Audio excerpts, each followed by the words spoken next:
Oi, vídeo de hoje a gente vai falar sobre mitos e verdades que pairam o tema disciplina positiva. Eu vejo muita bizarrice sobre esse tema pairando a internet. É muito post, vídeo, tanto no Instagram quanto no YouTube, falando sobre como a disciplina positiva é uma armadilha, que ela não educa de verdade as crianças, que ela causa mais problemas do que traz soluções. Então, eu resolvi gravar um vídeo aqui para a gente conversar e entender de uma vez por todas o que é a disciplina positiva e o que ela traz de benefícios para a sua família, tanto para você quanto para o seu filho. Estou aqui com o meu computador, com a minha colinha, então eu vou falar com você e de vez em quando vou olhar para cá, tá bom?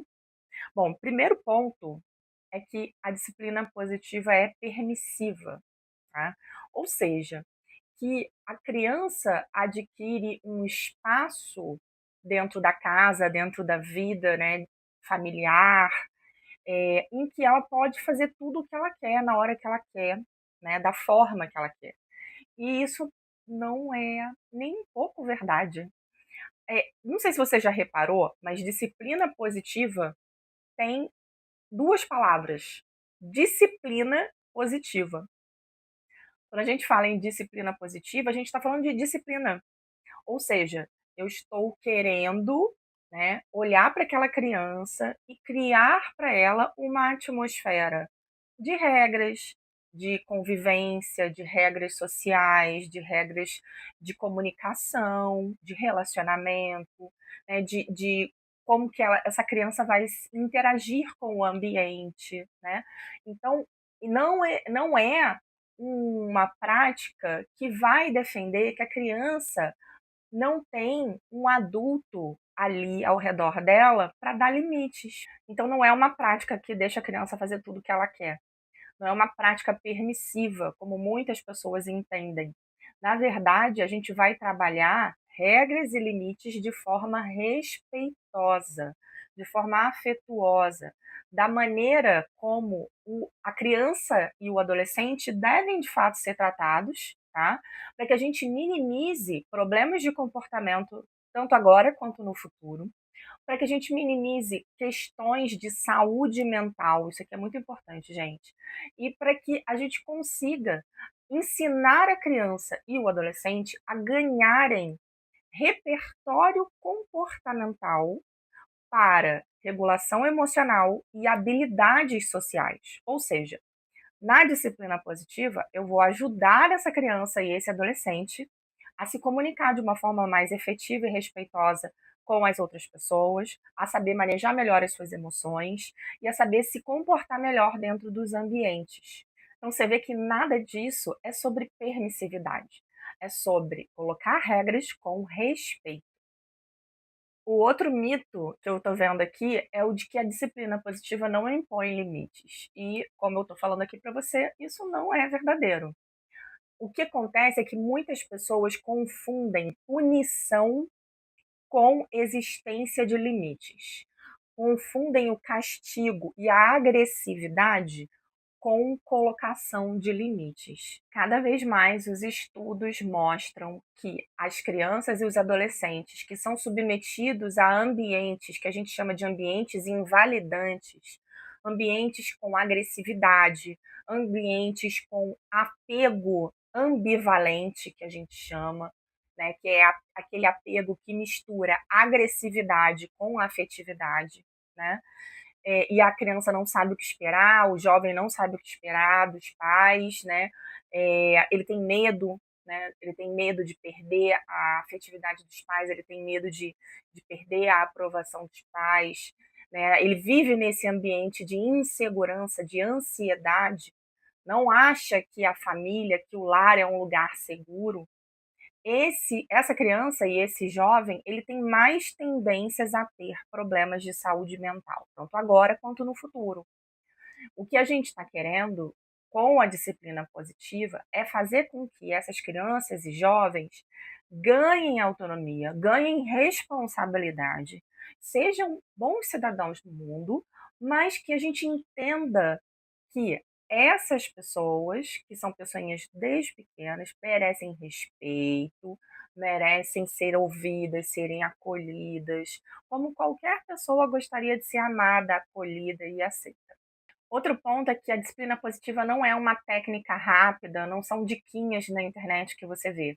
Na verdade, ele é um estilo de vida mesmo, um estilo parental que você pode experimentar e cada dia você vai implementando um pouquinho no seu dia a dia de pai, de mãe, de cuidador de uma criança ou de um adolescente. A disciplina positiva tem muita conexão com o estilo parental, que a gente chama de estilo parental autoritativo. Nota que eu não falei autoritário, eu não falei agressivo, eu falei autoritativo. O estilo parental autoritativo é um estilo de parentalidade, de relação com o seu filho, sua filha, em que você vai ser a autoridade da casa, mas ao mesmo tempo você vai ser afetivo, você vai ser respeitoso com aquela criança, com aquele adolescente. Você não vai lançar mão de violência, de ameaças, de agressividade para educar aquela criaturinha. É óbvio que isso não acontece da noite para o dia, porque a gente tem uma cultura, uma sociedade toda voltada para dizer que educar é punir, educar é castigar, educar é bater. E, infelizmente, a gente está numa luta de formiguinha e cada dia mais a gente sabe que as pessoas estão se conscientizando sobre isso. Mas eu sei que isso é uma coisa que vem dos nossos pais, dos nossos avós e que a gente está precisando mudar. Não é fácil mudar, exige paciência com você mesmo, com o seu filho, e cada dia mais a gente pode fazer algo diferente. Nesse mesmo contexto, tem muita gente que fala que os pais perdem a autoridade com a disciplina positiva. Por que as pessoas acreditam nisso? Porque existem pessoas que levam a disciplina positiva ao pé da letra, tá? E aí elas criam, na verdade, espaços onde a criança decide tudo dentro de casa. E isso não é saudável. Não é saudável para a criança, não é saudável para os pais, para o núcleo familiar, né? Não é saudável. Por quê? Porque aquela criança, ela deve ter voz, ela deve ser respeitada, ela deve ser acolhida, ela deve ser educada sem violência, mas ao mesmo tempo, ela não tem maturidade psicológica, emocional, social para decidir tudo pertinente à vida dela. Faz sentido?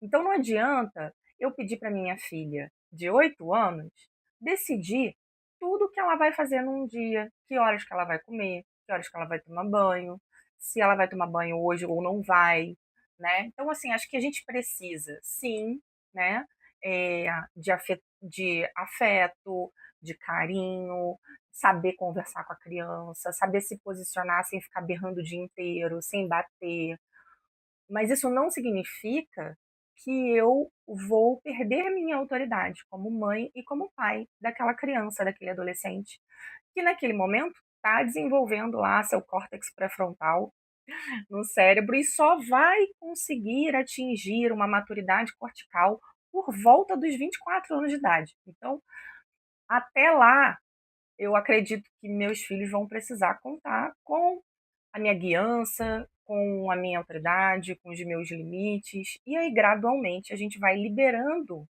essa, essas regras, né?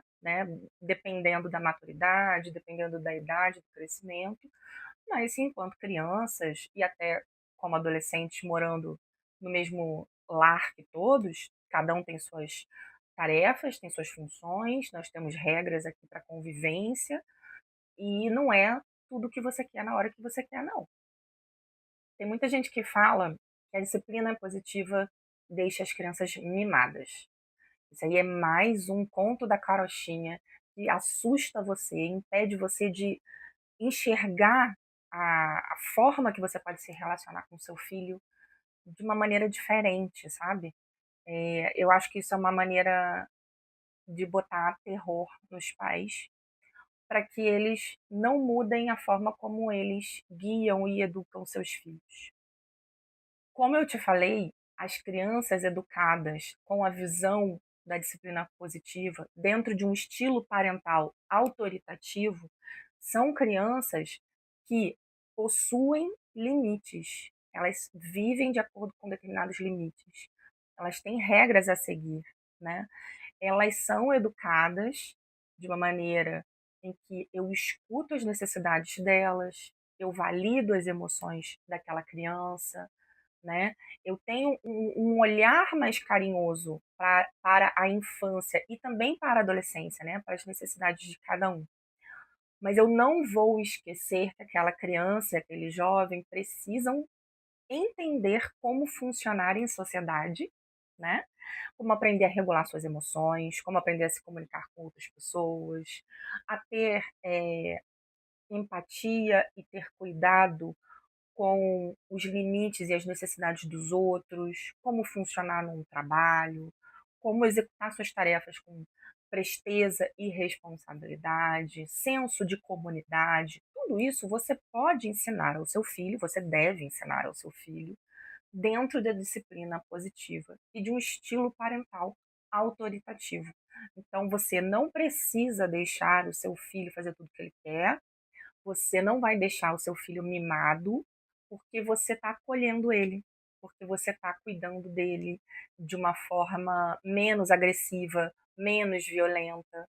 Isso foi uma coisa que os nossos pais, os nossos avós deixaram na nossa geração e que a gente está conseguindo desconstruir aos poucos, né?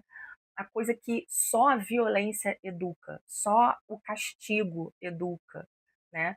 Não educa, gente, não educa. Na verdade, a gente está suprimindo, reprimindo comportamentos pelo medo, através do medo, né? Através da dor e do medo. E isso gera na criança e no adolescente uma série de questões que a gente pode trabalhar num próximo vídeo, tá? E que são muito preocupantes. Mas o mais interessante é que quando você vai estudar psicologia comportamental, você entende que uma punição comportamental dessa maneira, né, através de um estímulo aversivo tão complicado quanto a ameaça, os gritos, né, a violência física, psicológica, esse estímulo aversivo, ele gera questões muito difíceis dentro da criança e do adolescente. E não só isso, a gente está ensinando a criança e ao adolescente que aquele comportamento não necessariamente é errado, mas ele só não pode fazer na minha frente ou na frente de outras figuras de autoridade. Eu não estou ensinando que aquele comportamento é ruim, eu não estou ensinando que aquilo é errado e que por isso o mais sábio é não fazer. Eu estou reagindo a uma situação com agressividade, e aí meu filho, minha filha podem aprender que aquele comportamento ele é um objeto de vergonha e de culpa, mas ele até pode ser feito, muitas vezes as crianças entendem assim, os adolescentes entendem assim, eles até podem fazer aquilo, só que não podem fazer na frente dos pais, ou na frente dos cuidadores, dos responsáveis, das figuras de autoridade, tá? Você não está educando, você está reprimindo. E reprimir é diferente de educar. Ah, mas a disciplina positiva é uma tendência, uma modinha, sabe? É coisa de gente hippie, doida, sei lá. Tem muita gente que fala esse tipo de coisa, né? E na verdade não. Você pode chamar do que você quiser. Tem gente que usa as mesmas bases da disciplina positiva, os mesmos princípios da disciplina positiva e chama de outra coisa. Chama de parentalidade consciente. Hoje em dia tem gente que chama de neuroparentalidade, porque mistura neurociência com parentalidade. Tem gente que fala que isso, na verdade, são princípios cristãos para a educação da criança, porque envolve afeto, carinho, paciência, bondade na hora de educar, né? Sem abrir mão da autoridade. Então, assim, você pode chamar do que você quiser. Eu acho que a gente pode encaixar os princípios da disciplina positiva, as ferramentas da disciplina positiva, em uma série de outras teorias, inclusive, tá? Inclusive na pedagogia montessoriana, por exemplo. Mas não é uma modinha, não. A gente tem estudos que falam sobre os princípios da disciplina positiva desde o início do século XX, por exemplo, com o psicólogo Adler. Então, esses estudos, eles já são feitos há muito tempo. E a gente está trazendo isso para a nossa atualidade cada vez mais com estudos científicos que corroboram a importância do que a gente chama de construção do apego seguro. E a construção do apego seguro para a criança e para o adolescente, a gente vai falar sobre isso em um próximo vídeo aqui no canal, ela é feita com aplicação dos princípios da disciplina positiva e construção do estilo parental autoritativo. Eu espero que você tenha gostado desse vídeo. A gente vai ter mais vídeos para te explicar aqui vários conceitos importantes, várias dicas e ferramentas de disciplina positiva, de organização da rotina infantil, relacionamento com os seus filhos, sejam eles crianças ou adolescentes. Então tem muita coisa boa vindo por aqui. Então tem muita coisa boa vindo para o canal. Se inscreve no canal, curte o vídeo e deixa aqui seu comentário que eu quero conversar com você, tá bom? Beijo e até a próxima.